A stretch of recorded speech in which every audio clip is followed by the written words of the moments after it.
તો શું કે બાકાજી કે ઘણા દિવસ થઈ ગયા તમને યાદ નતા કર્યા, તો મને એમ થયું કે આજે એક નવી અપડેટ આપી દઉં. અને જેમ દુકાન ચાલુ કરી એમ લગભગ બ્લોગ ની સાથે બધું થઈ ગયું હતું બંધ. આજે આપણે એક મસ્ત જગ્યા જવાનું છે રાપર રેલીમાં. તો આજ શરૂઆત કરી છે આપણા જૂના બગીચાથી. અને અહીંયા અશ્વિનભાઈ શું કરે જો તમને બતાવું શું કરે આપણે બતાવીએ. આજે હું તમને એક ને નવી વસ્તુ બતાવવાનું હું આની અંદર. હા હા આમ જોતા હા જોજો જો તૈયાર જો થઈને આવ્યો. હા અને શું કહેવાય આને કહેવાય જીવામૃત. શેમાં કામ આવે? આપણે આંબામાં નાખવાનું છે જેથી આંબા સ્વાદિષ્ટ ભરપૂર ને રસીલા થાય. બરાબર એના માટે થોડુંક બતાવી દો જુઓ. દેખામાં સારું નહીં પણ આનો હે ને ઉપયોગ બહુ સારો છે ને. અમૃત અમૃત કીધું છે. અમૃત, જીવાનું અમૃત, જીવનું અમૃત કીધું છે. હા તો બહુ જ ઉપયોગી હોય છે આપણે હા. કેરી માટે. હમ. તો ચાલો તમને એમની પ્રોસેસ બતાવી દઈએ. કોઈ પણ માણસને જો બગીચાનું કોઈ પણ કામકાજ કે કઈ ઇન્ફોર્મેશન લેવી હોય ને તો આ માણસનો કોન્ટેક્ટ કરજો, કેમ કે આ ઘણા સમયથી આ જ કામ કરે. જો આમ જો આ જીવામૃત છે ને એમાં છાણ, ગોર, ચણાનો લોટ, ગૌમૂત્ર અને બે બીજી વસ્તુ હોય છે તેને બધું મિક્સ કરીને આપણે બનાવતા હોઈએ. એ બધું આમાં નાખ્યું હોય? એ બધું આમાં નાખવાનું છે. ના હોય? નાખ્યું હે, નાખેલું જ છે એમ. બરાબર, ખતરનાક છે હો. મેં બધા જો આ બ્લોગ ઇન્સ્ટાગ્રામમાં જોતા હોય ને તો ઇન્સ્ટામાં નાખ્યો છે આપણે શોર્ટ બ્લોગ, એટલે બસ મિનિટ એકનો 40-50 સેકન્ડનો. એટલે જો ફૂલ બ્લોગ જોવો હોય ને તમારે યુટ્યુબમાં જવું પડશે, સર્ચ કરવા બાકાજી બ્લોગ યુટ્યુબમાં અને ફૂલ બ્લોગ જોવો. આગળ ઘણું બધું જોવા મળશે એટલે જ કહું છું. એક વખત યુટ્યુબમાં જાણકારી જોવા મળશે. આંટો મારતા આવે. તો અહીંયા આવી ગયા છે મુક્કા ઠાકોર ને આપણા અહીં છે ધનાસા ને અહીંયા જો અહીંયાથી આપણે ગાડી થઈ ગઈ છે સ્ટાર્ટ.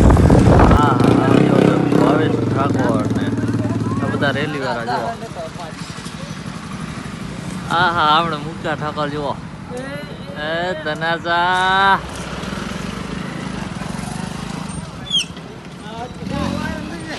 થઈ જાય હો. જોઈ લે આ બધા રેલી વાળા હો, ફૂલ બાકાજી કી ભાઈ.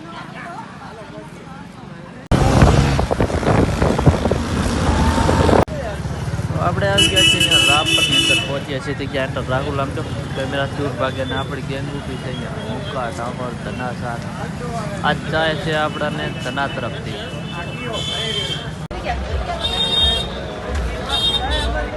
ગાડી ટાયર મને આવી જવું એમ ને ના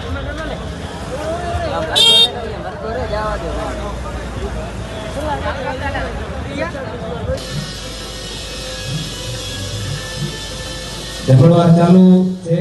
ધીમે ધીમે બધા લેતા રહેજો, પણ સભામાં જે બેઠા છે એ મોટી નજરે મહેરબાની.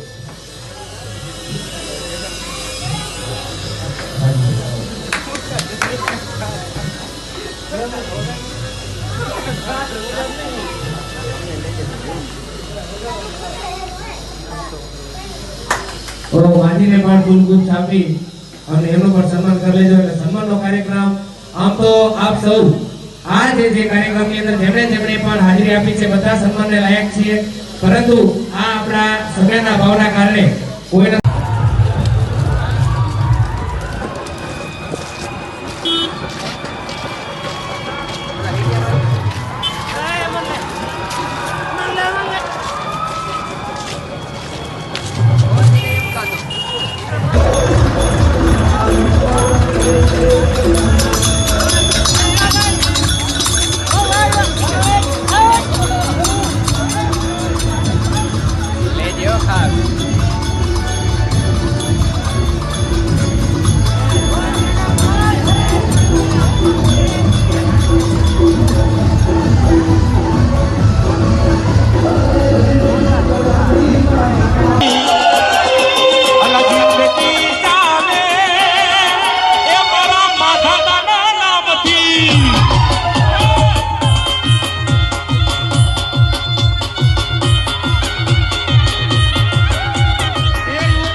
સુતો